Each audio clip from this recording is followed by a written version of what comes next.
today, flying in a public display for what is believed to be the first time.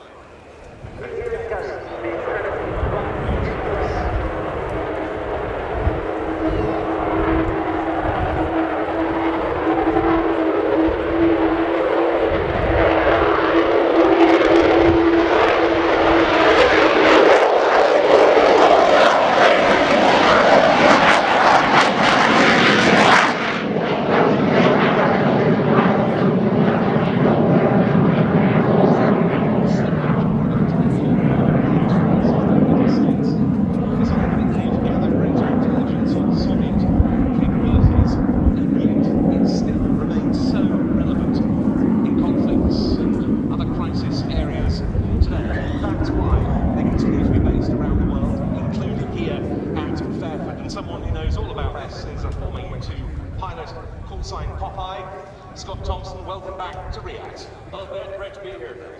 Now, I believe, apart from anything else, as we go through this display, we'll actually be able to hear some of the chase car transmissions later on when those parts of the demo take place. But what are we going to be seeing first off? First off, we're going to be seeing the airplane doing something that you don't typically see from the ground, which is a U-2 pulling its gear up.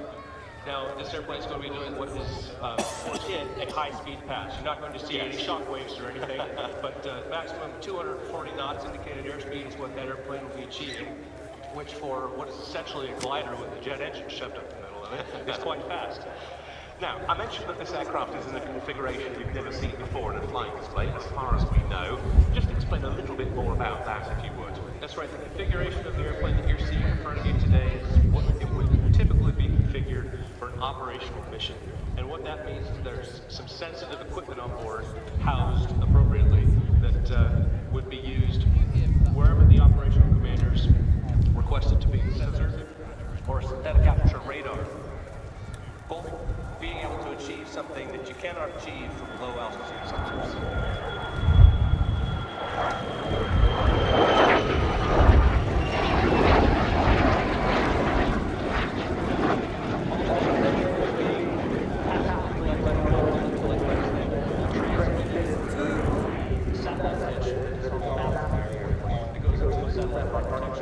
Down to the ground station for the information is processed. And that's codenamed the senior span pod, isn't it? That's correct, senior span. What about the nose? Again, that take different sensors.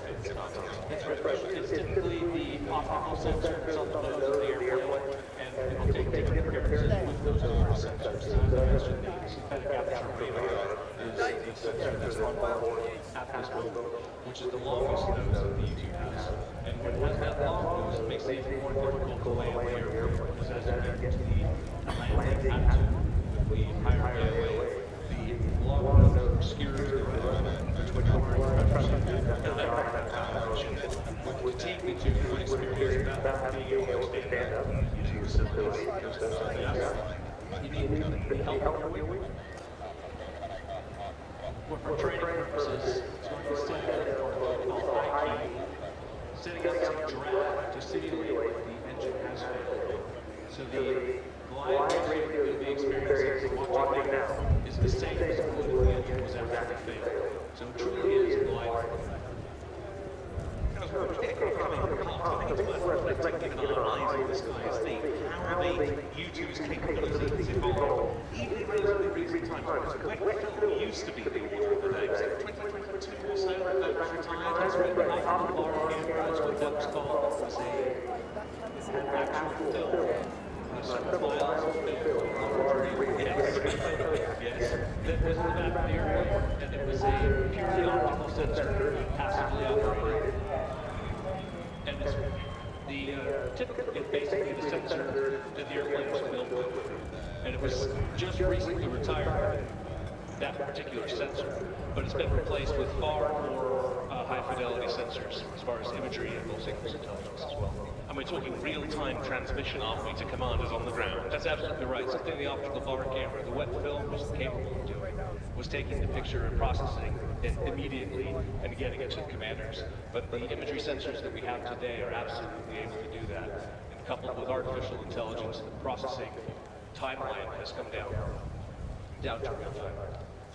Now, we're getting into the approach phase now, and let's just consider that the U-2 can fly missions as long as 10 hours in duration, typically, so the pilots might well be a little fatigued when they're returning, so this all enhances the importance of having the chase car support. That's correct. The chase car is interceptor package Dodge Charger, which is what is typically used as a police car in the United States. Yes. And so it has a lot of gear, bolted off, things to that effect. So, watch out at the right down end of the runway as the U-2 turns onto very short flights, and let's try and listen out if we can for the chase car. The chase car is not underway yet, just getting underway now. We'll soon hear the occupants talking the U-2 down, calling out the huts.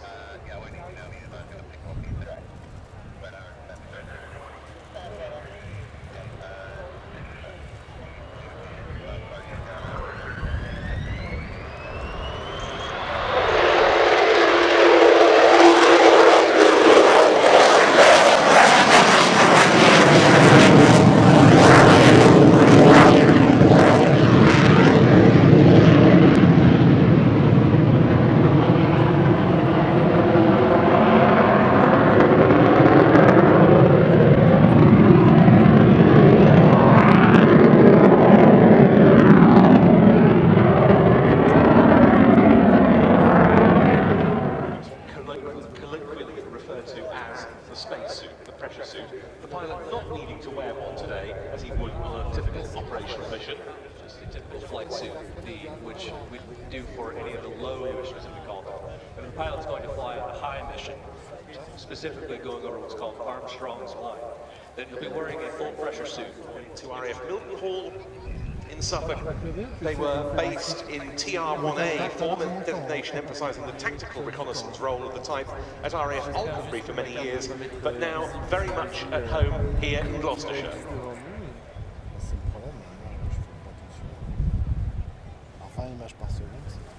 And now once again, the chase car will be waiting at the end of the runway, ready to make those crucial calls to the pilot as the U-2 comes in for its full stop landing.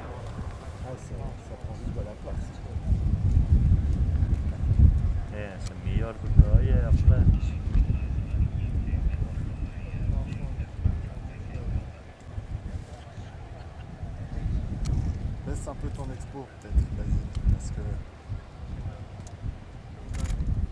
One more thing to keep an eye out for, Ben, is the landing configuration of this airplane.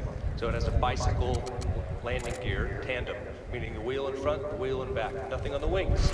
So as it touches down, one wing will eventually contact the runway. It's a sacrificial titanium skid plate just for that purpose.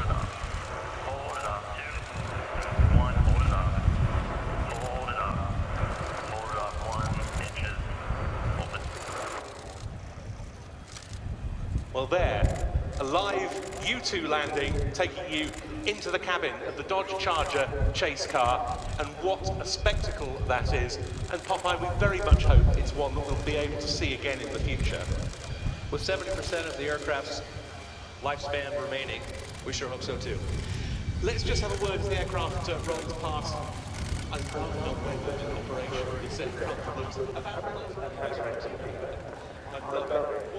a fantastic airplane. Please pass on our thanks to all the crew from the 99 ERS who made this happen.